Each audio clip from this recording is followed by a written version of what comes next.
Berhenti, jangan nyuruh Pak Jokowi pecat Menteri Nadiem, pencat Menak, jangan. Pak Jokowi mundur, itu yang benar.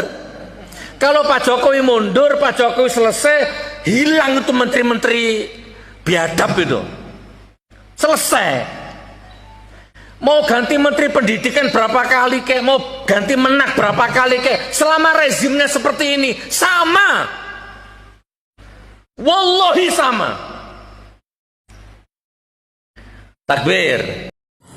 Assalamualaikum warahmatullahi wabarakatuh. Jumpa lagi dengan saya Ahmad Khalilullah dalam channel saya Khalil Ahmed Channel. Pada kesempatan kali ini saya akan membahas tentang tema yang cukup menarik begitu. Mengapa? Karena ada seorang tokoh yang terkenal begitu, baru saja keluar dari penjara, namanya Gus Nur atau Sugi Nur Harja. Dan ada teman saya bertanya, kan dia kan penceramah begitu. Ada teman saya bertanya apakah dia itu ulama dan apakah kriteria ulama yang sebenarnya dalam Islam. Baik, akan saya jawab.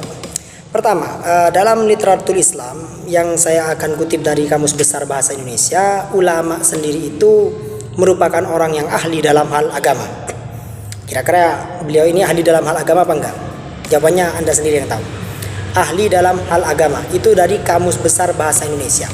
Sedangkan dalam kitab Tafsir At-Tabari, beliau Imam Abu Ja'far bin Jarir At-Tabari menyatakan bahwasanya as-sufaha jam'u safihin kamal ulama'u jam'u alimin. Jadi beliau ketika menafsirkan qalu anu'minu kama amanas sufaha dalam surah Al-Baqarah, ya, qalu anu'minu kama amanas sufaha. As-sufaha itu jamak daripada safih yang artinya orang yang lemah akalnya begitu, bodoh lemah akalnya dan kurang pekerjaan begitu. Kemudian alim itu merupakan jamak dari kata ulama, jamak dari kata alim yang artinya alim itu termasuk amsilatul mubalaghah yang artinya orang yang sangat paham betul dalam urusan agama. Dalam urusan sebuah ilmu begitu. Baik itu ilmu agama atau non agama seperti ilmu tentang robot, ilmu tentang mesin dan ilmu sebagainya, fisika, kimia, bahasa dan sebagainya. Kalau sudah bergelar alim dalam ilmu satu ilmu, maka orang tersebut adalah pakar begitu, ahli begitu intinya. Seperti kalau saya mengatakan Zaid alim dalam bidang komputer, maka Zaid itu alim. Ada alim, ada alim, pakai ain, lam, ya, mim, alim, ya, berarti sangat ahli. Kemudian kriteria yang kedua adalah bahwasanya dalam Al-Quran dinyatakan innama yakhsyallaha min ibadil ulama.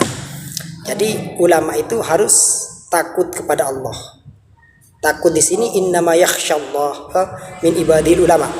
Jadi sesungguhnya orang-orang yang takut di sisi Allah, takut di sini yakhsha di situ merupakan takut yang bil ma'rifah, mengetahui terhadap Allah. Jadi setelah ia mengetahui ayat-ayat Allah, setelah mengetahui ajaran-ajaran Allah dan Rasulnya, ia semakin bertakwa kepada Allah dan menunjukkan ketakwaannya semakin mendalam, semakin ia mengetahui. Begitu, bukan sebaliknya. Kalau kita melihat dari kriteria yang pertama, alim, itu banyak orang non muslim bahkan orang Islam yang ahli dalam ilmu agama namun tidak menampakkan ketakwaan kepada Allah begitu. Ada orang yang semakin pintar, makanya dikatakan ulama usu, ulama yang jelek begitu. Jadi semakin takwa kepada Allah. Yakhsyallaha min ibadil ulama. Jadi begitu, ulama adalah orang yang bertakwa kepada Allah. Semakin dalam pengetahuannya semakin bertakwa. Yang ketiga yaitu kriteria yang ketiga dalam hadis Abu Daud dinyatakan innal ulama'a warathatul anbiya. Sungguhnya ulama itu adalah harus mampu menjadi pewaris para nabi. Mengapa demikian? Ya, Nabi apa warisannya? Ya seperti akhlak yang mulia, karena khuluqul Quran, ya. Rasulullah itu kata Sayyidah Aisyah, khuluqul Quran, akhlaknya seperti Al-Quran begitu. Wa innaka la'ala khuluqin adim. Yang pertama itu. Yang kemudian yang kedua adalah ilmunya, karena Rasulullah tidak mewariskan emas dan dinar, tidak mewariskan emas dan perak, tapi mewariskan ilmunya, ilmul anbiya begitu. Jadi dari kriteria tiga ini, pertama dia harus alim, ahli dalam satu bidang ilmu.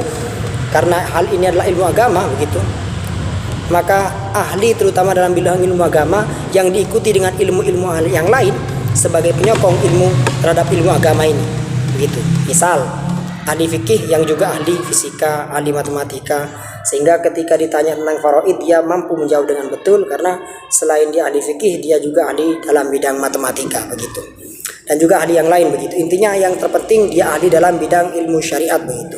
Ya, yang pertama. Yang kedua, dia harus takut kepada Allah. Jadi semakin memiliki pengetahuan yang luas, dia semakin bertakwa kepada Allah dengan pengetahuannya tersebut. Yakhsyallaha min ibadil ulama. Yang ketiga, ia harus mampu menjadi pewaris para nabi. Dari situ ada 3 kriteria ya. Diingat, ada 3 kriteria yang harus kita pahami bersama. Sehingga ketika ada salah seorang yang tidak memenuhi 3 kriteria tadi, maka tidak dikatakan sebagai ulama begitu. Baik, cukup sekian dari saya. Kurang lebihnya mohon maaf. Apabila ada kekurangan dan tutur kata yang kurang berkenan atau ada yang ingin ditambahi, silakan ditulis di kolom komentar. Billahi taufiq wal hidayah. Wassalamualaikum warahmatullahi wabarakatuh.